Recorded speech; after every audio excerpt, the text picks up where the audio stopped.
దేవుణ్ణి ఆరాధించడానికి, దేవునికి ఇయ్యడానికి 3 రోజులు ప్రయాణం చేసి కొండ మీదకి వెళ్ళిండంట. ఇక్కడనే ఇంటవతల బలి ఇయ్యచ్చు కదా. దేవుడు నీ ఆఫరింగ్ అడుగుతాడు, నువ్వు ఎక్కడికి వెళ్ళి ఇయ్యాలో కూడా చెప్తాడు. దేవుడు నువ్వు వర్షిప్ చేయాలనుకుంటాడు, ఎక్కడికి వెళ్ళి వర్షిప్ చేయాలనుకుంటే చెప్తాడు. హల్లెలూయా.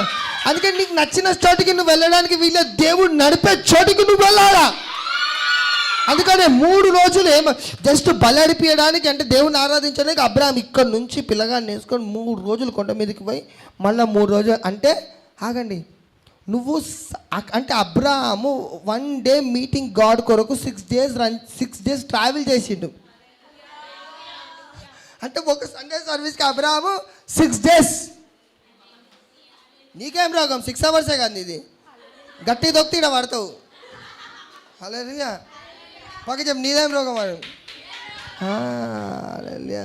So when God gave you a church plant, hallelujah, you will receive impartation through the word of God. పక్క ఈరోజు దుఃఖకాంతులు అందరూ ఓడాటపడతారు. హల్లెలూయా. పని మనుషులు అందరూ గనురాలు అవుతారు. ఒక ఆమె ఉంటుంది, పేద విధ్వరాలని రాయబడి ఉంటుంది ఆమె, అవునా కాదా? తర్వాత ఆమెను ఏం చేసారు తెలుసా?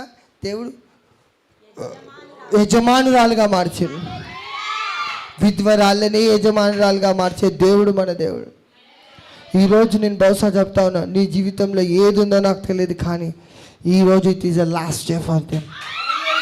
హల్లెలూయా. I'm speaking under the anointing. Hallelujah. నేను అభిషేకంతో చెప్తాను 3 పదాలు.